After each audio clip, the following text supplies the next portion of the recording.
লালকেল্লা বা red fort খ্রিস্টীয় সপ্তদশ শতাব্দীতে ওল্ড দিল্লিতে মুঘল সম্রাট শাহজাহান কর্তৃক নির্মিত প্রাচীর বেষ্টিত একটি দুর্গ।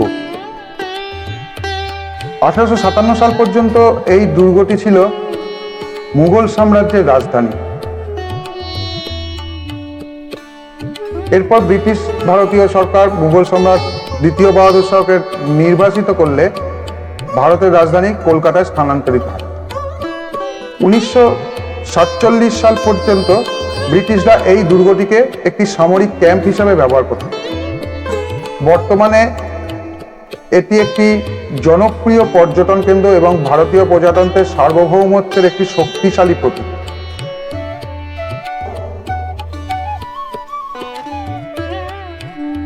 প্রতি বছর ভারতের স্বাধীনতা দিবস উপলক্ষে ভারতের প্রধানমন্ত্রী লালকেল্লার লাহোরি গেট সংলগ্ন একটি স্থানে জাতীয় পতাকা উত্তোলন করে থাকেন। 2007 সালে লালকেল্লা ইউনেস্কো বিশ্ব ঐতিহ্যবাহী স্থান হিসেবে নির্বাচিত হয়। স্থাপত্য শিল্পীরা শুধু কেল্লা নির্মাণ করেই ক্ষান্ত হননি, এর সুরক্ষার কথাও চিন্তা করেছিলেন। সেজন্য কেল্লার চতুর্দিকে নির্মাণ করা হয় বিশাল পরিখা। এই হলো সেই পরিখা, যেটা দেখতে পাচ্ছেন খালের মতো রয়েছে। এর জল আসতো যমুনা নদী থেকে। কেল্লার সুরক্ষায় পরিখায় রাখা হতো কুমির। তারপরও যদি কেউ সেই পরিখা অতিক্রম করত, তার পক্ষে সম্ভব হতো না কেল্লার ভিতরে প্রবেশ করা। কারণ কেল্লার দেওয়াল এমন পিচ্ছিল রাখা হতো যাতে কেউ দেওয়াল বেয়ে উঠতে না পারে। আর এই পিচ্ছিল বিশাল উঁচু খাড়া দেওয়াল বেয়ে প্রবেশ করা এক কথায় অসম্ভব ছিল। তারপরেও কেল্লার সুরক্ষায় সারা দিন রাত পালাক্রমে প্রহরী নিয়োজিত রাখা হতো। 1838 খ্রিস্টাব্দে সম্রাট শাহজাহান সুবৃহৎ এই কেল্লাটির নির্মাণ কার্য শুরু করেন। নির্মাণ কাজ শেষ হয় 1848 সালে। প্রথম দিকে এই দুর্গের নাম ছিল কিলা-ই-মুবারক,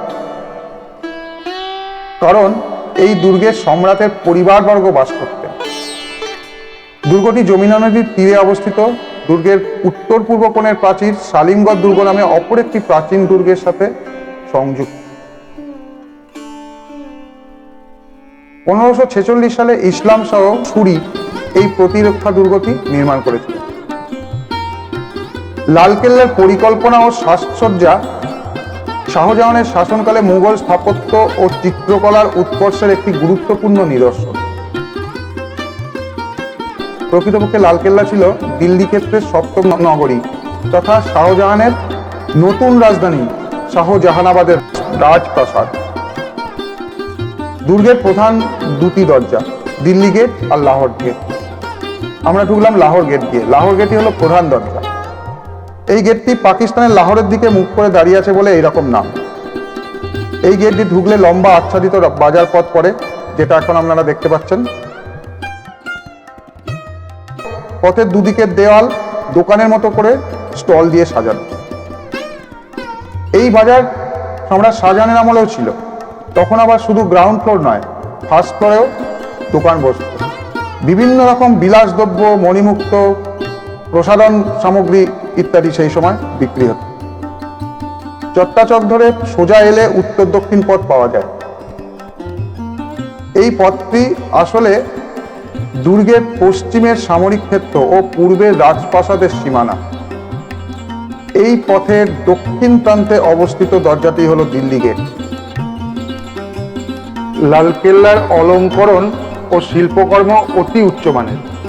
পার্সিক, ইউরোপীয় ও ভারতীয় শিল্পকলার সংমিশ্রণে সৃষ্ট এই অভিনব শিল্পকলা ব্যঞ্জনাময়, বর্ণময় এবং স্বতন্ত্রতার দাবিদার। লালকেল্লায় বসবাসকারী শেষ মুঘল সম্রাট ছিলেন দ্বিতীয় বাহাদুর শাহ জাফর। 1857 সালের মহাবিদ্রোহের ব্যর্থতার পর 17 সেপ্টেম্বর দ্বিতীয় বাহাদুর শাহ লালকেল্লা পরিত্যাগ করেন। পরে তিনি ব্রিটিশ বন্দী হিসেবে এই দুর্গে ফিরে আসেন। এখানেই 1858 সালের 27শে জানুয়ারি তার বিচার শুরু হয় এবং 7ই অক্টোবর তাকে নির্বাসন দণ্ড দেওয়া হয়। এরপর লালকেল্লার কর্তৃত্ব ব্রিটিশ ভারতীয় সেনাবাহিনীর হাতে চলে যায়। তারা এটিকে একটি ক্যান্টনমেন্ট হিসেবে ব্যবহার করতে থাকে। লালকেল্লার অধিকার নেয়ার পর ব্রিটিশরা এই কেল্লায় নির্বিচারে লুণ্ঠন চালায়। বিলাসবহুল দামি ফার্নিচার, তৈজসপত্র, মূল্যবান মণিমাণিক্য, অলংকার, নগদত্ব সব লুট করে নিয়ে যায় ব্রিটিশরা। কেল্লার অনেক স্থাপনাও নষ্ট করে ফেলা হয়। তবে ভাইসরয় লর্ড কার্জনের নির্দেশে 1899 থেকে 1905 সালের দিকে কেল্লার সীমানা প্রাচীর, বাগান এবং জল সরবরাহ ব্যবস্থা পুনরায় চালু করা হয়।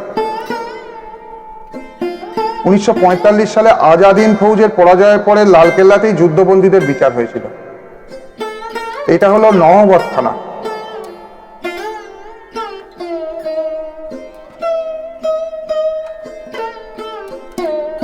নহবত শব্দের অর্থ হলো গান বাজনার স্থান। লালকেল্লার প্রবেশদ্বার দিয়ে ঢুকে সামান্য এগিয়ে গেলেই চোখে পড়বে এক বিশাল নহবতখানা বা ড্রামা হাউস। এই নহবতখানাকে এক কথায় কেল্লার প্রাণকেন্দ্রও বলা হয়ে থাকে। কেল্লার সম্রাটদের প্রবেশের সময় এখানে নানা রকমের সঙ্গীতের আয়োজন করা হতো।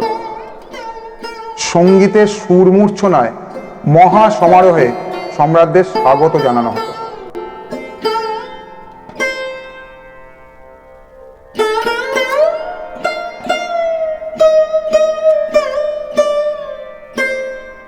লালকেল্লার বিভিন্ন দর্শনীয় জিনিসের মধ্যে একটা হলো ইন্ডিয়ান ওয়ার মেমোরিয়াল মিউজিয়াম। লালকেল্লার নহবতখানার কিছুটা অংশ এবং পুরাতন মমতাজ মহলকে নিয়ে 1911 সালে এই জাদুঘর তৈরি করা হয়েছে। যেসব ভারতীয় সৈনিক বিশ্বযুদ্ধে প্রাণ হারিয়েছে তাদের স্মৃতির উদ্দেশ্যে এই জাদুঘরটি নির্মাণ করা হয়েছে। এই জাদুঘরের যুদ্ধকালীন সৈনিকদের ব্যবহৃত নানা অস্ত্রশস্ত্র, কামান, তলোয়ার, বর্ম, পোশাক ইত্যাদি সব রাখা আছে। এক কথায় এই জাদুঘর সেই সময়ের ইতিহাস জাদুঘরে আসা দর্শকদের সামনে তুলে ধরে। এই নহবতখানার মধ্যেও কি অদ্ভুত স্থাপত্য ও কারুকার্য দেখি।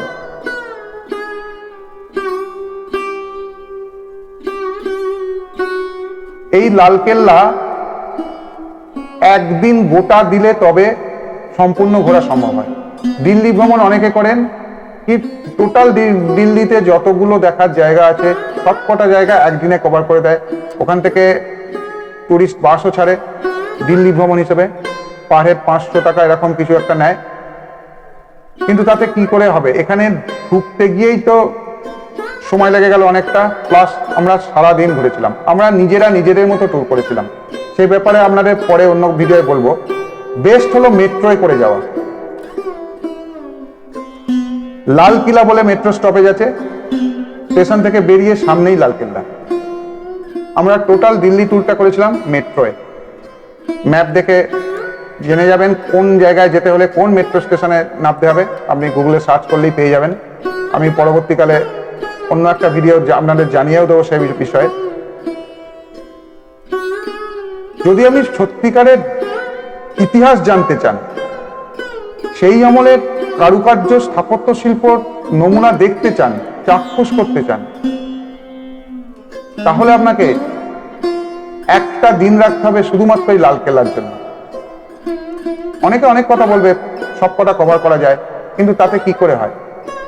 আপনাদের তো এই ভিডিওতে দেখাচ্ছি, দেখুন মাত্র হয়তো 20 থেকে 22 মিনিটের ভিডিওটা হবে, কিন্তু এটা ঘুরতে সময় লেগেছে আমাদের অন্তত পক্ষে 4 থেকে 4.5 ঘন্টা।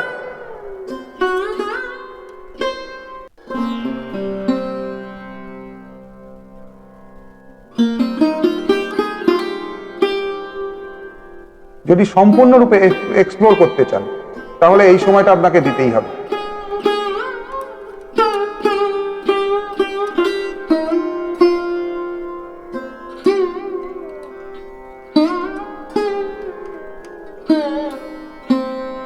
লালকেল্লার দুটি প্রধান মহলের একটা হলো দেওয়ানি আম। এই দেওয়ানি আমে এরপরে আপনারা দেখতে পাবেন এই মহলটি 3 দিক খোলা। মহলের একদিকে রাখা ছিল সম্রাটের সিংহাসন। নানা মূল্যবান পাথরের কারুকার্য দিয়ে মহলটি সজ্জিত করা হয়।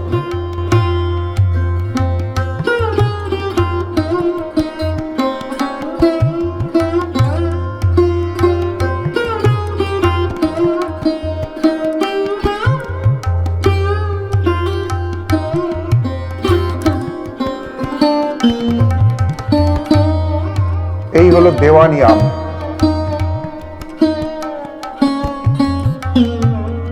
এই মহলের প্রতিটি দেয়ালে আছে ভারতের নানা রকমের পাখি, ফুল ইত্যাদির ছবি।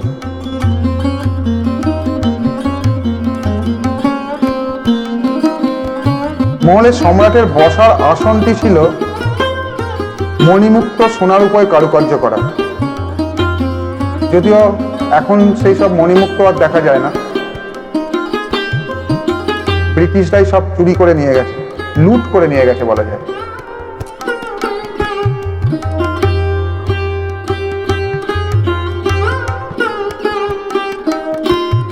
যা অবশিষ্ট রয়েছে এবং সংরক্ষণ করা হয়েছে তাই আপনারা দেখতে পাবেন এখানে।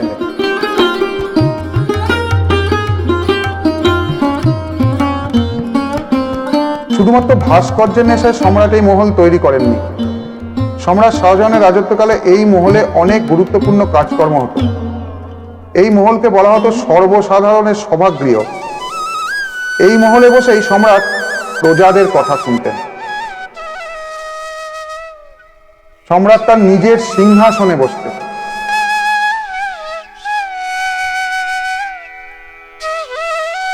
কাঁচের বক্সের মধ্যে রাখা রয়েছে সম্রাটের সেই সিংহাসন, যদিও আজ এই মণিমুক্তর দেখা মিলবে না। শ্বেত পাথরের নানা রকম কারুকার্য খচিত সিংহাসন।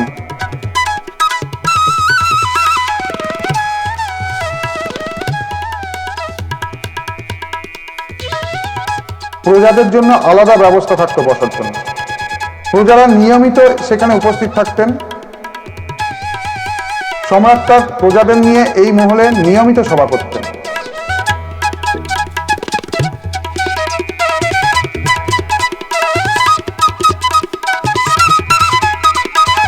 সম্রাটের সিংহাসনটাই দেখার মতো। আর এই মহলে বসেই সম্রাট সাধারণ মানুষের নানা সুবিধে অসুবিধের কথা শুনতেন।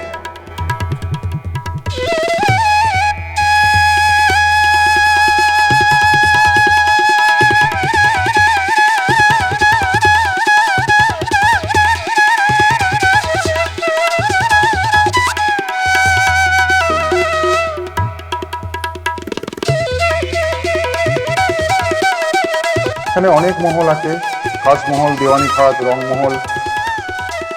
প্রতিটা আলাদা আলাদা করে দেখতে হবে আপনাকে। ওইরকম দূর থেকে, এখন যেমন দেখা যায় দূর থেকে ওটা রংমহল বলে দিলাম, তাহলে আর কি দেখতে এলেন? তাহলে এই ভিডিওতে দেখাই ভালো।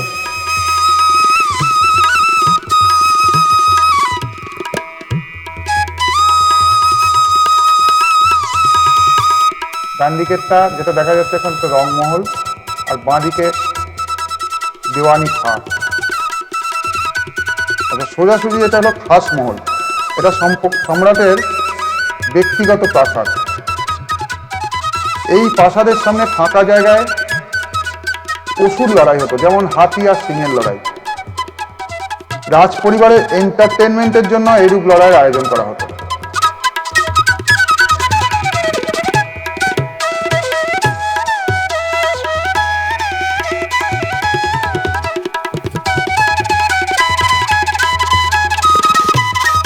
এরপর দেওয়ানি খাস।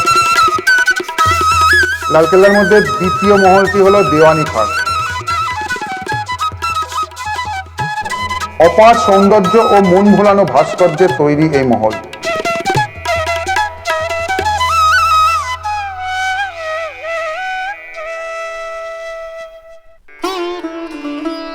এই মহলে অবশ্য বাইরে থেকেই দেখতে হয়, ভেতরটা ঢুকতে দেয় না। স্বাভাবিক, মানুষের চাপে সমস্ত কিছু নষ্ট হয়ে যাবে। সাদা পাথর তো রং থাকবেই না, এইভাবেই মেনটেন করা উচিত। এই মহলে সম্রাটের সিংহাসনটি মূল্যবান সব পাথর দিয়ে তৈরি করা হয়েছিল, তবে আমাদের এখানে সিংহাসনটা চোখে পড়েনি, নিচে থেকে দেখতে হয়েছে। তো যা দেখতে পাচ্ছেন ভিডিও দেখাচ্ছি, নিচ থেকে দাঁড়িয়েই তুলেছি। অপরূপ সব কারুকার্য। এই মহলটি মূলত সম্রাটের ব্যক্তিগত মহল ছিল। মহলটিতে শুধুমাত্র সম্রাটের বিশেষ প্রজা বা বিশেষ অতিথি এবং তার সভাসদদের প্রবেশাধিকার ছিল। নিজের চোখে দেখে নিন মহলটির সৌন্দর্য আর ভাস্কর্য।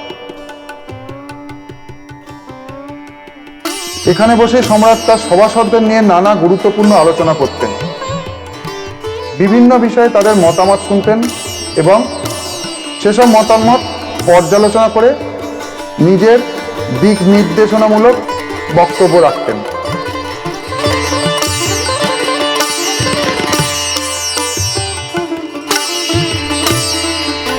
এই মহলের আরেকটি নাম হলো শাহমহল। সাদা মার্বেল পাথরের পিলার, মেঝেতে কারুকার্যময় মার্বেল পাথরের মোজাইক এবং নানা শৈল্পিক অলঙ্করণে সজ্জিত করা হয়েছিল মহলের দেওয়াল। এই মহলেই আবার সম্রাট শাহজাহানের বিখ্যাত ময়ূর সিংহাসন এবং সেই সিংহাসনে শোভা পেত বিখ্যাত কোহিনূর হীরা। তবে সেই সিংহাসন তো নাদির শাহ লুট করে নিয়ে গেছে। এই হলো রংমহল। লালকেল্লার বিভিন্ন মহলের মধ্যে আরেকটি আশ্চর্য মহল হচ্ছে রংমহল। রংমহল প্রকৃত অর্থেই ছিল রঙের প্রাসাদ। এই মহলের প্রতিটি দেওয়ালে নানা রকমের পাথরের কাজ দিয়ে সাজানো। এর সিলিংটি তৈরি করা হয়েছিল সোনা ও রূপো দিয়ে। সোনা ও রূপোর চমক প্রতিফলিত হয়ে পড়ত নিচে শ্বেত পাথরের ওপর। এখানে থাকতেন সম্রাটের পত্নী, উপপত্নী এবং দাসীগণ। পাশের খাস মহলেই থাকতেন সম্রাট। ফলে সম্রাট তার ইচ্ছে মতো যে কোনো সময় এই মহলে প্রবেশ করতে পারতেন। তবে সম্রাট ছাড়া আর কারো এই মহলে প্রবেশের অনুমতি ছিল না। এছাড়াও লালকেল্লা আরো অনেক দর্শনীয় মহল আছে। কেল্লার পশ্চিমে রয়েছে মতি মসজিদ। সম্রাট আওরঙ্গজেব ব্যক্তিগত ব্যবহারের জন্য মসজিদটি তৈরি করেছিলেন। এটি একটি ছোট 3 গম্বুজ বিশিষ্ট মসজিদ, পুরো শ্বেত পাথরে নির্মিত। কেল্লার উত্তরে রয়েছে একটি উদ্যান, যার নাম দেওয়া আছে হায়াত বক্স বাগ বা জীবন প্রদায়ী উদ্যান। সম্রাটের এই বাসভবনের নাম কেন লালকেল্লা হলো তা নিয়ে নানা মত রয়েছে। সম্রাট শাহজাহান এর নাম দিয়েছিলেন কিলাই মুবারক। সম্রাটের পরিবারের সদস্যরা যেহেতু এখানে বসবাস করবেন, তাই সম্রাট এইরূপ নামকরণ করেছিলেন। কিন্তু পরবর্তী সময়ে এই নামের পরিবর্তে লালকেল্লা বা রেড ফোর্ট নামেই বেশি পরিচিতি লাভ করে। অনেকে মনে করে থাকেন যেহেতু সম্পূর্ণ লাল বেলে পাথর ও ইট দিয়ে তৈরি এই কেল্লা, সেই কারণে এর নাম দেওয়া হয়েছে লালকেল্লা। তবে কেল্লাটি পুরোপুরি লাল রঙের কখনোই ছিল না। ভারতীয় প্রত্নতাত্ত্বিকদের এক গবেষণা থেকে জানা যায় যে কেল্লার দালানের বিভিন্ন অংশে ব্যবহার করা হয়েছিল চুনা পাথর, তাই এর প্রকৃত রং ছিল শ্বেত বর্ণ। কিন্তু আবহাওয়া, জলবায়ু ও দূষণের প্রভাবে একসময় এর শুভ্রতা ধরে রাখা কঠিন হয়ে পড়ে। এর উজ্জ্বলতা মলিন হতে থাকা ইংরেজরা দুর্গের দেয়ালে লাল রং করে দেয়। উঁচু লাল দেয়ালে ঘিরে থাকা কেল্লাটিকে তার রঙই দিনে দিনে মানুষের মুখে মুখে ফিরতে থাকে, আর ইংরেজরা দুর্গটিকে রেড ফোর্ট নামে ডাকতে শুরু করে।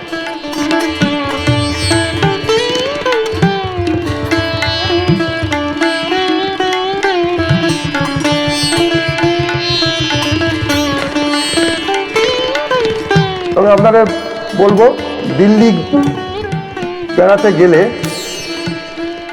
পরিকল্পনা করে নিন 2 দিন থাকবেন আর মেট্রোয় ঘুরুন।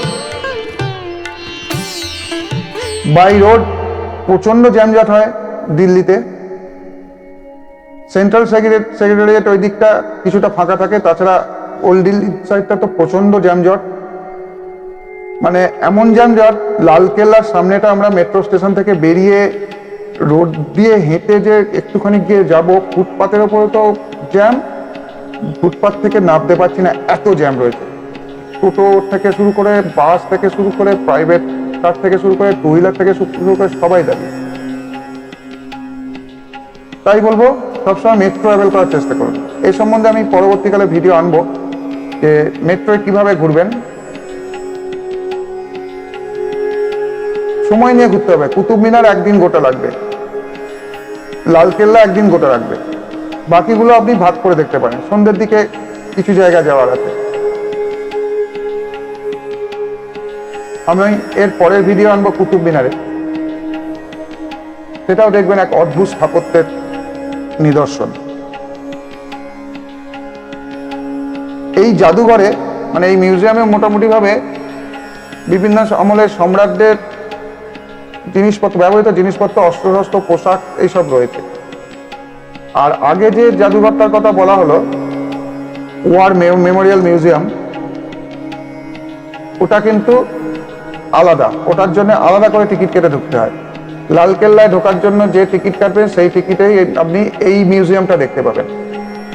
কিন্তু আরেকটা যে মিউজিয়াম আছে সেটা আলাদা করে টিকিট কেটে ঢুকতে হয়। আর টিকিট কাটতে দেখবেন প্রচুর লাইন আছে।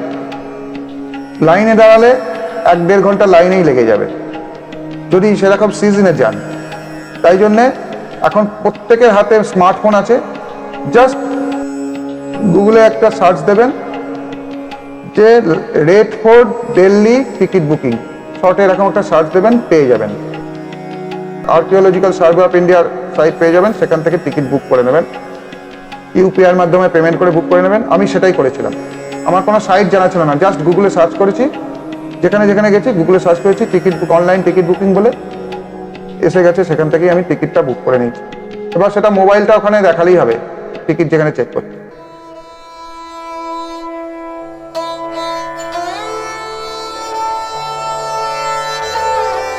আমরা মোটামুটি 2 দিন পুরো রেখেছিলাম। তৃতীয় দিন আমাদের ট্রেন ছিল বিকেলে, তো তৃতীয় দিন সকালটাও এক্সপ্লোর করেছিলাম। প্রথম দিন লালকেল্লা, দ্বিতীয় দিন কুতুব মিনার, তৃতীয় দিন হুমায়ুন টম্ব, আরো কিছু। অবশ্য লালকেল্লা দেখে সন্ধ্যের দিকে আমরা গেটওয়ে অফ মানে ইন্ডিয়া গেট যেটাকে বলে, ইন্ডিয়া গেট গিয়েছিলাম। তবে লোটাস টেম্পল কিন্তু সন্ধ্যের পর বন্ধ হয়ে যায়, সন্ধ্যের সময় বন্ধ হয়ে যায়, আগে যেতে হবে, 5টার আগে যেতে হবে। আমরা যে কারণে লোটাস টেম্পল দেখতে পাইনি, যদিও লোটাস টেম্পলটা কোনো ঐতিহাসিক স্পট নয়, সেই জন্যই আর দেখার চেষ্টা করিনি। দিল্লির লালকেল্লা ভারতের সেই সকল স্থাপনাগুলোর মধ্যে অন্যতম যার সঙ্গে ভারতীয় শিল্পের যোগ ঐতিহাসিক সূত্রে গঠিত। স্থাপত্য সৌন্দর্যের বিচারেও এই দুর্গটি অত্যন্ত গুরুত্বপূর্ণ। এই কারণে 1913 সালে লালকেল্লা জাতীয় গুরুত্ব সম্পন্ন স্থাপনা রূপে ঘোষিত হয় এবং সরকার কেল্লার রক্ষণাবেক্ষণের ভার স্বহস্তে গ্রহণ করেন। যাই হোক, ভিডিও কেমন লাগছে আপনারা লিখে জানান। এর পরের ভিডিও নিয়ে আসবো আমি কুতুব মিনার সম্বন্ধে। নমস্কার জানাই সবাইকে, ভালো থাকবেন।